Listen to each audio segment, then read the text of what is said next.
Valentine's day কাল না black day, কোনটা মানাবেন আপনি? না দুটোই মানাবেন, কিন্তু ব্ল্যাক ডের জন্য একটু সময় তো বার করবেন। ভারতীয় সৈনিকদের সম্মান জানানোর জন্যই কিন্তু ব্ল্যাক ডে। মনে আছে তো পুলওয়ামা অ্যাটাকের কথা? কে ছিল আদিল?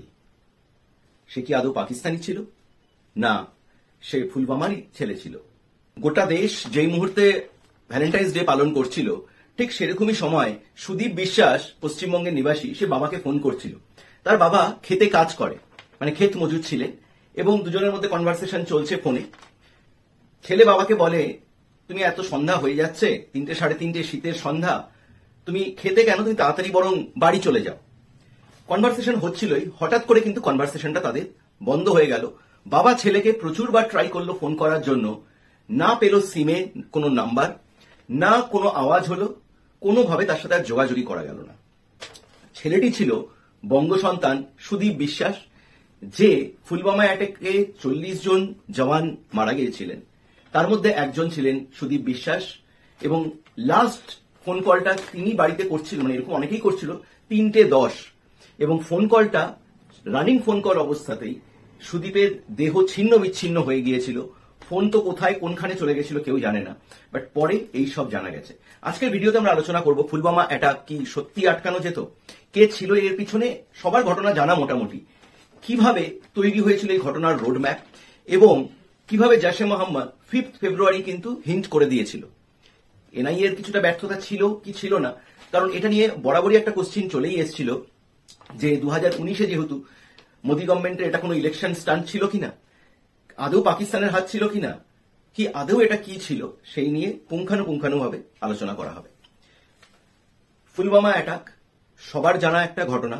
14 ফেব 2019 3টের সময় হয়েছিল পুলওয়ামা অ্যাটাক, 3:10। ঘটনার আমরা একটু পেছনে যাই। এর মধ্যে অনেকগুলো ইন্টারেস্টিং কিছু সৈনিক ছিল, সেখানে এখনো দেখা যায় যে বন্ধুত্বর খাতিরে তারা কি করে।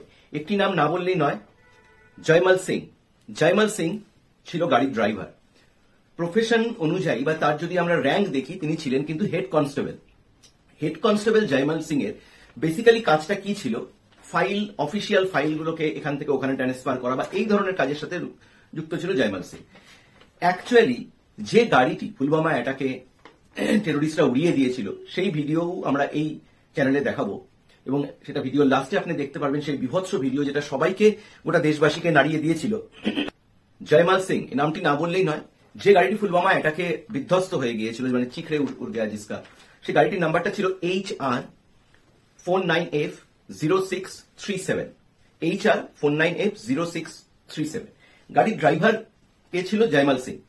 কেন আমি নামটা নিলাম, কারণ এখানেই হয়তো একটা ঘটনা, একটা বন্ধুত্বর ঘটনা আপনাকে ডিসক্রাইব করতে পারবো আমি। জয়মাল সিং ছিল হচ্ছে হেড কনস্টেবল, ড্রাইভার কিন্তু নয়। হেড কনস্টেবল হওয়াতে তার বেসিক কাজটা কিন্তু ছিল ফাইল এখান থেকে ওখানে নিয়ে যাওয়া, ফাইল সংক্রান্ত, অ্যাডমিনিস্ট্রেটিভ সংক্রান্ত কাজ। তিনি কিন্তু ড্রাইভার হিসাবে অ্যালোটেড ছিলেন না। অ্যাকচুয়ালি যে কনভয় নিয়ে যাওয়ার কথা ছিল, মানে জম্মু থেকে শ্রীনগরে, তার ড্রাইভার হিসাবে অ্যালটেড ছিল হচ্ছে কৃপাল সিং। কৃপাল সিং এরই যাওয়ার কথা ছিল এই বাসটি নিয়ে, যে বাসটির নাম্বার আপনাকে বলা হলো HR49F0637। ভাবুন নিয়তি কিভাবে হয়। কৃপাল সিং এর মেয়ের বিয়ে ছিল, সে প্রচুরবার ছুটি অ্যাপ্লাই করে যাচ্ছিল, কিন্তু ছুটি বারবার রিজেক্ট হচ্ছিল। যদি দেখা যায় জওহরলাল নেহেরু টানেল তার দুদিকে, এবং গোটা রাস্তা ধরে বরফে ভরা ছিল প্রায় 7 থেকে 10 দিন। তো এটাও একটা ব্যাপার ছিল যে কৃপাল সিং যদি গাড়িটা নিয়েও যায়, যদি গাড়ি কোনোখানে আটকে যায়, তাহলে পরে কিন্তু সেখান থেকে তার মেয়ের বাড়ি, মেয়ের যেহেতু বিয়ে ছিল, সেখানে যাওয়াটা মুশকিল হয়ে যাবে। এই ঘটনা যখন কানে আসে জয়মাল সিং এর, জয়মাল সিং কিন্তু তখনই বন্ধুর হেল্প করার জন্য বলে যে ঠিক আছে, কারণ তার আগের এক্সপিরিয়েন্স প্রচুরবার ছিল গাড়ি নিয়ে যাওয়ার, এবং রাস্তাঘাটও তার নখদর্পণে ছিল। সেই হিসাবে জয়মাল সিং নেয় সেই ডিউটিটা, এবং কৃপাল সিং চলে যায় বাড়িতে, মেয়ের বিয়েতে, এবং যাওয়ার আগে দুজনে কিন্তু দুজনের ফ্যামিলির সাথে কথা বলে। যাওয়ার কথা ছিল কৃপাল সিং এর, গেল জয়মাল সিং, যাতে কৃপাল সিং মেয়ের বিয়েটা অ্যাটেন্ড করতে পারে। হয়তো সৈনিকদের মধ্যে সেই বন্ডিংটাই আছে, কারণ তারা যেহেতু দীর্ঘদিন ধরে ছুটি পায় না। রাত্রি তখন 2:30। টোটাল নাম্বার অফ গাড়ি যেটা ছিল সেটা হচ্ছে আপনার 76 ভেহিকেল, এবং সবগুলো মিলিয়ে 2500 জওয়ান ছিল। এই 2500 জওয়ানকে বিভিন্ন জায়গায় ডিপ্লয়েড করতে করতে করতে করতে কনভয়টা যাবে হচ্ছে জম্মু থেকে শ্রীনগরের রুট দিয়ে। এই ছিল হচ্ছে রুট ম্যাপ। তো 13ই ফেব্রুয়ারি বা আমি বলতে পারি 14ই ফেব্রুয়ারির ভোরবেলা থেকেই শুরু হয়ে গেছিল, রাত্রি 2-2:30টার মধ্যে। কারণ এদের মেন ব্যাপার ছিল এই রাস্তাটা দিয়ে অলওয়েজ একটা থ্রেটনিং থাকেই, তো যত তাড়াতাড়ি বেরোনো যেতে পারে, কারণ রাস্তাটার দূরত্বও রয়েছে, বরফও রয়েছে, তো সন্ধ্যা হওয়ার আগে যাতে জম্মুতে পৌঁছানো যেতে পারে, শ্রীনগরে পৌঁছানো যেতে পারে। জম্মু থেকে জার্নি স্টার্ট হচ্ছে, শ্রীনগরে পৌঁছানো যেতে পারে, এই হিসাবেই শুরু হলো। এই যে আপনাকে আমি ঘটনার বিবরণগুলো দিচ্ছি, এই ঘটনার বিবরণ পুরো পুঙ্খানুপুঙ্খানুভাবে জানা যায়। বইটি আপনি অ্যামাজনে অ্যাভেলেবেলও আছে। সেই সময় জম্মু কাশ্মীরের আইপিএস অফিসার যিনি ছিলেন দানিশ রানার একটি বই বেরিয়েছে। সেই বইটির নাম হচ্ছে দ্য কনস্পারেন্সি অফ পুলওয়ামা অ্যাটাক। এখানে ইন ডিটেলস সবকিছু লেখা আছে টাইমিং হিসাবে, পড়লে পরে আপনার গা শিউরে উঠবে। তো জয়মাল সিং গাড়ি চালিয়ে নিয়ে যাচ্ছে এবং গাড়িতে যারা বসেছিল তার মধ্যে বাঙালি, নন বেঙ্গলি সবাই আছে। এবং দুপুর 12টার সময় যখন গাড়িটি সকালবেলা ভোর 3টার সময় রওনা দিয়েছে, কিছু দূরে গেছে এবং এই গোটা রাস্তায় যেখান দিয়ে যাবে, এই যে জম্মু হাইওয়েটা রয়েছে, সেখানে সব জায়গায় কিন্তু চেকপোস্টে অ্যালার্টেড, মানে আগে থেকে কিন্তু অ্যালার্ট করা রয়েছে যে কনভয় আসবে, তোমরা কিন্তু দেখে নেবে। এবং সকাল থেকে কিন্তু চলছিল সিকিউরিটি চেকিং, মানে সন্দেহভাজন কিছু যদি মনে হয় তার কিন্তু চেকিং চলছিলই। এটার কারণ ছিল একটা জায়গার নাম বললে নয়, যেটা মোস্ট সেন্সিটিভ জায়গা, সেটা হচ্ছে কাজিকুন্ড। এই কাজিকুন্ডে যে আর্মি বেস ক্যাম্পটা রয়েছে বা সিআরপিএফ জওয়ানদের বেস ক্যাম্প রয়েছে, সেখানে কিন্তু লাস্ট হলটা এরা দিয়েছিল 1-2 নাগাদ, এবং তারপরে গাড়ি নিয়ে বের হয়ে যায় এখান থেকে। এবং গাড়িতে যখন যাচ্ছে, যখন এরা জহল টানেল ক্রস করে এই দিকে আসছে, জম্মুর সিনিক বিউটি দেখে অনেকে ভিডিও কল করছে, অনেকে সদ্য বিবাহিত ছিল, অনেকে বাড়িতে ফোন করছে। সুব্রমণিয়ামের নাম না বললেই নয়, কারণ তারপরে সেটা অন রেকর্ড পাওয়া গেছে যে সে ভিডিও কলে বউকে কাশ্মীরের শোভা দেখাতে গেছিল। তো কিছুটা হেজি হয়েছে, কিছুটা সে দেখাতে পেরেছে। তো অনেক ধরনের ইমোশন। কারো বলরাম সাতরা ছিল ওয়েস্ট বেঙ্গলের, তিনি তার বাড়িতে কথা বলছিলেন, তার ছেলের সাথে কথা বলছিল। অনেকে ছিল যে 2 মাস হয়েছে, সদ্য সন্তান হয়েছে তার। সেই অবস্থাতে তারা ডিউটি জয়েন করতে যাচ্ছিল এবং শ্রীনগরের বাইরের এরিয়াগুলোতে আস্তে আস্তে এই কনভয়টা ডিপ্লয় করতে করতে করতে করতে ছাড়তে যাবে, আবার নতুন আসবে। এই করে কাজিকুন্ডে যখন পৌঁছায়, কারণ কাজিকুন্ড থেকে কিন্তু সেন্সিটিভ এরিয়াটা শুরু হয়, সেই জন্য সেখানে কিন্তু 16টা বুলেট প্রুফ বাস শ্রীনগর থেকে চলে আসে। তারা আবার জওয়ানদের নিয়ে রওনা দেয়। আর সেই সময় জয়মাল সিং এর যে বাসটি, তার মধ্যে একটা বাস ছিল জয়মাল সিং, এবং তারা রওনা দেয়। এই ঘটনা একটু আগে আমি আপনাকে বলছি, 8 ফেব্রুয়ারি কাশ্মীর পুলিশ কিন্তু অ্যালার্ট করে দিয়েছিল, সিআরপিএফ, বিএসএফ, আর্মি থেকে শুরু করে সবাইকে অ্যালার্ট করে দিয়েছিল। কারণ গোয়েন্দা বিভাগ থেকে কিন্তু একটা চেতাবনী দেওয়া হয়েছিল।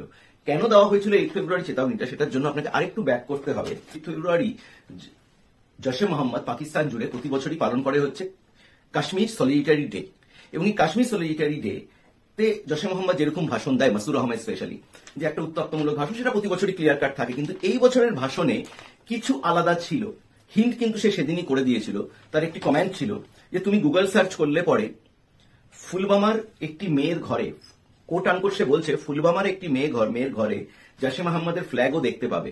এবং কত মানুষ সালে ইন্ডিয়াতে এইসব অ্যাক্টিভিটির সাথে জড়িত, সেটা বলতে গিয়ে উনি এই কথাটা বলে দিয়েছেন। সেখানে কিন্তু ফুলবামা কথাটা ছিল।